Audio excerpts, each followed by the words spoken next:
आप सभी लोगों को नमस्कार। हालांकि आज ये इस विषय पर मेरा लेख इंदौर से निकलने वाले अखबार प्रजातंत्र में छपा है, लेकिन आप में से कई लोगों का संदेश आया उसको पढ़ने के बाद कि एक तो लेख भेज दीजिए और दूसरा आप इस पर एक वीडियो ब्लॉग भी बनाइए। तो मुझे लगा कि ये चर्चा शायद जरूरी है। जो दिल्ली दंगों में जो पुलिस की चार्जशीट है उसमें आप लोगों को ताहिर हुसैन जो आम आदमी पार्टी का पार्षद रहा, उमर खालिद और ऐसे ढेर सारे नाम आ रहे होंगे। सफूरा जरगर जो जामिया कोऑर्डिनेशन कमेटी की सदस्य है और चूंकि वो गर्भवती है अभी, तो उसको लेकर भी ढेर सारी भावुक अपील आपको दिख रही होगी।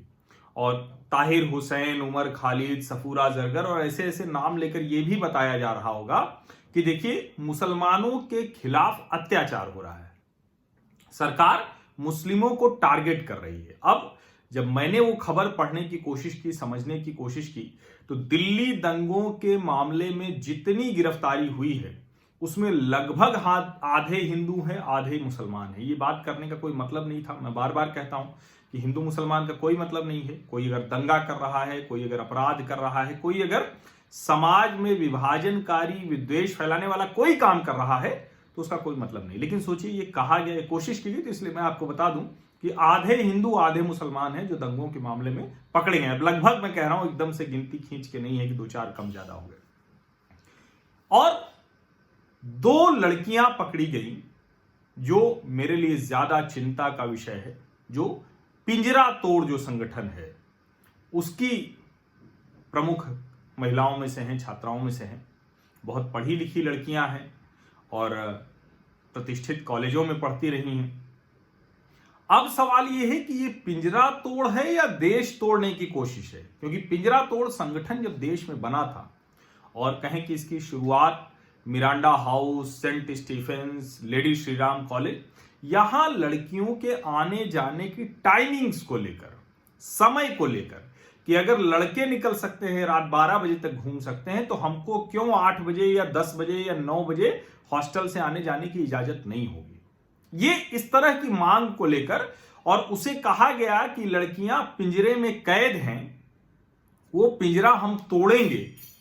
और दिल्ली से शुरू हुए इस मूवमेंट ने देश के अलग अलग हिस्सों में अपना खूब प्रभाव बनाया, इस कदर बनाया कि मल्टी सिटी प्रोटेस्ट वो करने लगे, यानी एक साथ कई शहरों में होने लगा।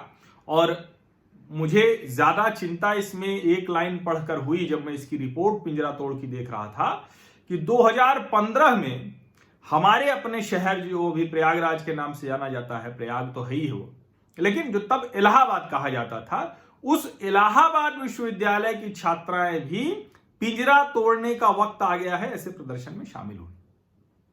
अब मैं याद करता हूं 90 के दशक में जब मैं वहां पढ़ा, और मोटा मोटा अगर हम वर्ष की बात करें तो 93 से 2000 वो इलाहाबाद विश्वविद्यालय में मेरा समय भी। और इलाहाबाद विश्वविद्यालय में उस वक्त जो महिला छात्रावास था, अभी भी जो है वो एक तरह से परिसर का ही हिस्सा है। हालांकि परिसर में जब इलाहाबाद विश्वविद्यालय में जो भूगोल विभाग है उसके बाद वो एक रास्ता जाता है और वो एक छोटा दरवाजा है जिससे हॉस्टल की लड़कियां विश्वविद्यालय में आ जाती हैं, विश्वविद्यालय से वो हॉस्टल जा सकती हैं। लेकिन वो उनके लिए है जो लड़कियां हैं, जो हॉस्टल की हैं या जो वहां किसी के जरिए जा सकती हैं। लेकिन लड़कों को, परिवार के लोगों को और सबको मिलने के लिए वो मुख्य द्वार अलग है, जो इलाहाबाद विश्वविद्यालय के विश्वविद्यालय मार्ग पर ही वो उसके आगे है। मतलब मुख्य जो द्वार है सेनेट हॉल वाला, उससे आगे बढ़ते हैं तो है जो ठीक लल्ला चुंगी के सामने है। लल्ला चुंगी वो जगह थी जहां इलाहाबाद में चाय बैठकी होती थी, और चूंकि टीसी हॉस्टल के लड़के वहां सबसे ज्यादा आते थे, डेलीगेसी वाले तो सब आ जाते थे, और वो वहां लोग बैठते थे। सामने महिला छात्रावास था, तो उस उम्र में जो एक रोमांच, रोचकता रहती है वो लल्ला चुंगी की रहती थी। और चूंकि लड़के जो मिलने जाते थे, लड़कियां गेट पर आती थी, और मेन गेट पर सुरक्षा जो गार्ड होते थे वहां रजिस्ट्रेशन, अपना नाम दर्ज करा के और फिर अंदर जाते थे अगर इजाजत है तो।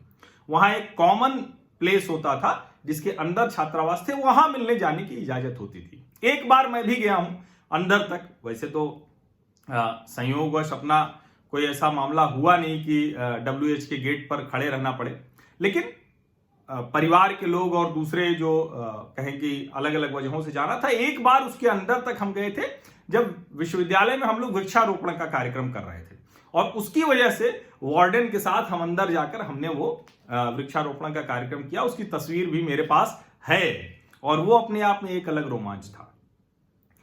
उस वक्त इलाहाबाद विश्वविद्यालय छात्र संघ का चुनाव एक समय होता था जब सभी छात्रावासों के छात्र, जब सभी लड़के बेरोक टोक रात में इलाहाबाद विश्वविद्यालय के महिला छात्रावास जाते थे, रात में। और वो दिन होता था विश्वविद्यालय छात्र संघ में मशाल जुलूस निकलने का। मजे से छात्र जाते थे, घूम के आते थे, हाथ में मशाल, नारे, और उसमें जो छात्राएं होती थी, जो लड़कियां होती थी, वो भी सब जो बीच की जगह थी वहीं सब इकट्ठा होती थी, और जुलूस जाता था, अंदर घुसता था, उसी गेट से जाता था, उसी से घूम के निकल आता था। एक सर्कल जैसा वहां था। छात्राएं भी जमकर नारे लगाती थी, फूल फेंकती थी, और जो फूलों की बरसात होती थी ना, उन फूलों में जिसके ऊपर गुलाब के फूल ज्यादा गिरे, मतलब महिला छात्रावास का वोट उस नेता की तरफ गया। और ये अपने आप में बड़ा एक शानदार स्वस्थ लोकतांत्रिक परंपरा का हिस्सा वो होता था। और जो बंदिशें थी वो उस वक्त भी थी कि इस वक्त नहीं निकलना है, इतने बजे तक नहीं निकलना है, इसके अलावा नहीं जा सके, ये सब बंदिशें थी। लेकिन मैंने अपने रहते कभी नहीं सुना कि उन इलाहाबाद विश्वविद्यालय की छात्राओं को अपना छात्रावास वो पिंजरे की तरह लगने लगा हो। लेकिन मैं ये बात कर रहा हूं 2000 तक की, जब तक मैं इलाहाबाद विश्वविद्यालय में था। और उसके बाद मैं दिल्ली चला आया, देश के अलग अलग शहरों में घूमते हुए, फिर से दिल्ली में हूं, मुंबई, देहरादून, कानपुर सब घूमते हुए फिर से मुंबई में हूं, दिल्ली में हूं, मुंबई कह रहा हूं, मुंबई से आके फिर दिल्ली में हूं। और अब मैंने ये खबर पढ़ी कि दिल्ली के छात्राओं ने, जो Miranda House, Saint Stephen's Lady Shriram College की छात्राओं ने जो टाइमिंग को लेकर एक आंदोलन खड़ा किया था, अब उसको लेकर इलाहाबाद विश्वविद्यालय की भी छात्राएं कह रही हैं कि पिंजरा तोड़ने का वक्त आ गया है।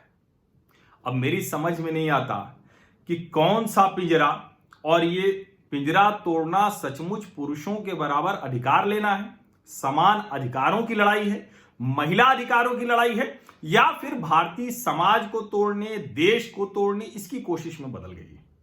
और जब मैंने दिल्ली दंगों की चार्जशीट देखी, और जो पिंजरा तोड़ की दो लड़कियां उसमें हैं, नताशा नरवाल और देवांगना कलिता, जब मैंने देखा कि उनके ऊपर आरोप क्या हैं, तो मेरे लिए वो बेहद चौंकाने वाला था और खतरनाक भी।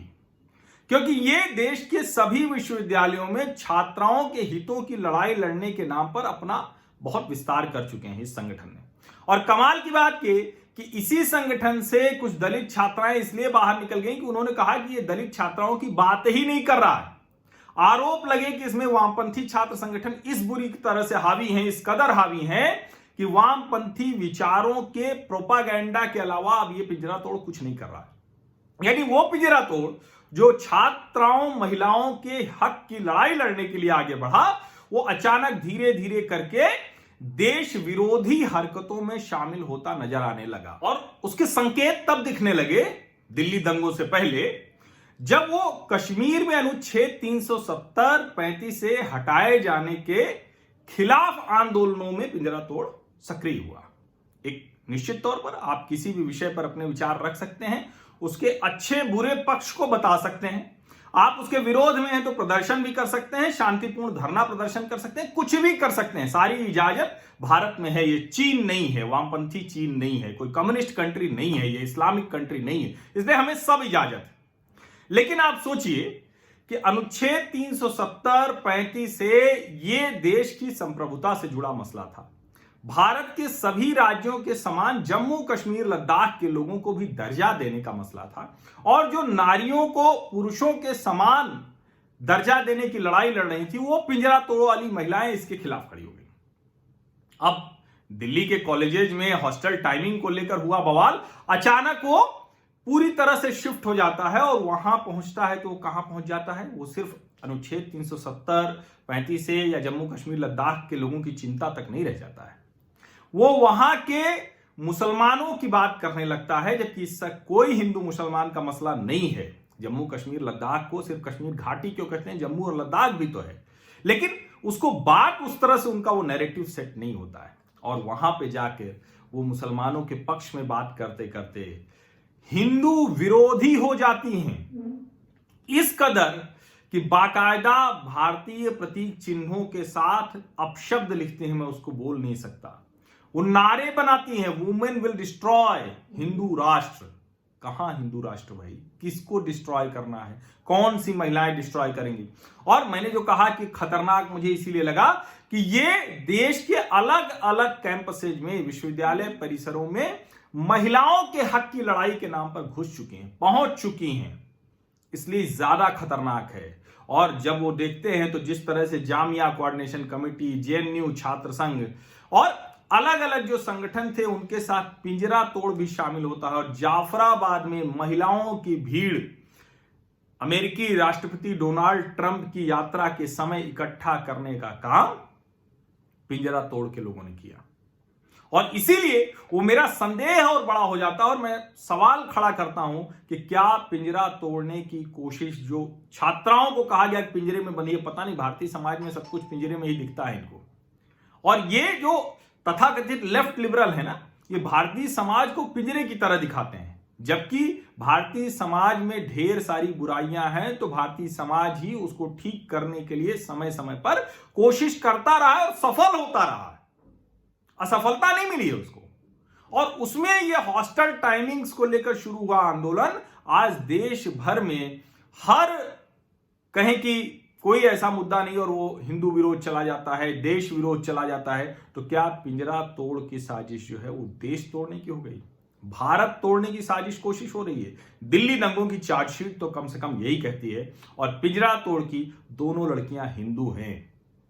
ये मैं आमतौर पर कहता हूं कि मैं कोई भड़काऊ बात नहीं करूंगा, हिंदू मुसलमान नहीं करूंगा, और मैं वो करना भी नहीं चाहता। लेकिन ये बताना इसलिए जरूरी है कि बार बार ये गलत बयानी की जा रही, गलत नैरेटिव सेट किया जा रहा है कि मुसलमानों को टारगेट की गई है दिल्ली पुलिस की चार्जशीट। सच बात यह है कि जो जो जहां तथ्यों, सबूतों, प्रमाणों के आधार पर पकड़ा गया है उसके खिलाफ एक विस्तृत चार्जशीट तैयार की गई है। इसीलिए मुझे लगा कि पिंजरा तोड़ के बारे में यह बात आप लोगों तक जरूर पहुंचनी चाहिए, और खास करके इसको छोटे शहरों में पहुंचाइए, उन लड़कियों तक पहुंचाइए जो पिंजरा तोड़ के साथ जुड़ी, तो महिलाओं के अधिकारों के लिए, छात्राओं को पिंजरे से निकालने के लिए। अब पिंजरे पर बहस हो सकती है, मैं तो नहीं मानता ये, मैं तो इसीलिए इलाहाबाद विश्वविद्यालय को उदाहरण दिया मैंने। लेकिन अगर वो पिंजरा तोड़ देश विरोधी गतिविधियों में शामिल हो गया है, अगर वो पिंजरा तोड़ भारत की छवि को खराब करने वाला हो रहा है, तो उन लड़कियों को भी सोचना चाहिए, और उन लड़कियों तक ये वीडियो पहुंचाने में मेरी मदद जरूर कीजिए। बहुत बहुत धन्यवाद आप सभी लोगों का। और मैं आर्टिकल भी वो शेयर कर दूंगा जो आज इंदौर से निकलने वाले अखबार प्रजातंत्र के संपादकीय पृष्ठ पर छपा है, तो आप लोग उसको भी पढ़ सकते हैं मेरे ब्लॉग पर। बतंगड़ ब्लॉग है, आप सर्च करेंगे तो मिल जाएगा। बहुत बहुत शुक्रिया, धन्यवाद।